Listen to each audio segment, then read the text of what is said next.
Joel Booth lost a leg below the knee while serving in Afghanistan. Now he's participating in war simulation training and helping prepare young medics for their own deployments. The Associated Press has the story. Joel Booth had been back from war just over a year when military friends invited him to watch an unusual training session for medics preparing to be deployed. They took him here, a film studio in San Diego, where a group of real-life amputees role-play as if they had just been injured in an Afghan village and needed to be rescued.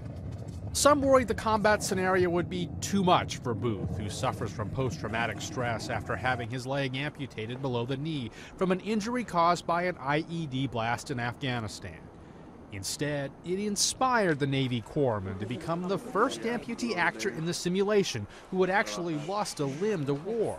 Because I've lost it in combat versus others in motorcycle or cancer or other ways, having lost it in combat from combat actions, it adds that credibility to maybe the things that I'm saying or what the instructors are saying. For Booth, the unusual job opportunity offered a way for him to overcome his own struggle by immersing himself again in a combat environment while helping others by passing on his own experiences.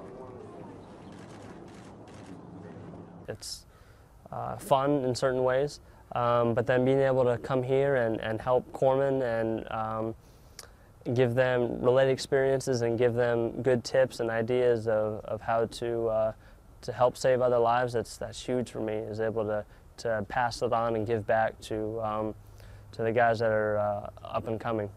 Strategic Operations, run by a Hollywood producer, has spent more than a decade providing what it calls hyper-realistic training to hundreds of thousands of troops. Kit Lavelle is the group's vice president and a Vietnam veteran.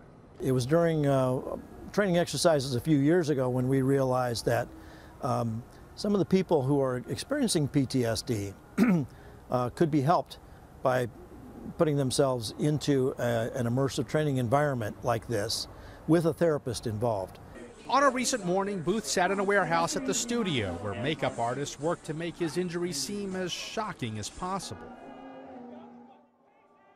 They don't expect you to really be missing a leg, and then they come around the corner and you can almost see it in their mind. They're working through this, what they're seeing, and then it hits, oh, this guy really is an amputee. A few months ago, the company so impressed by Booth's success hired a second Afghanistan veteran. Lee Powell, The Associated Press.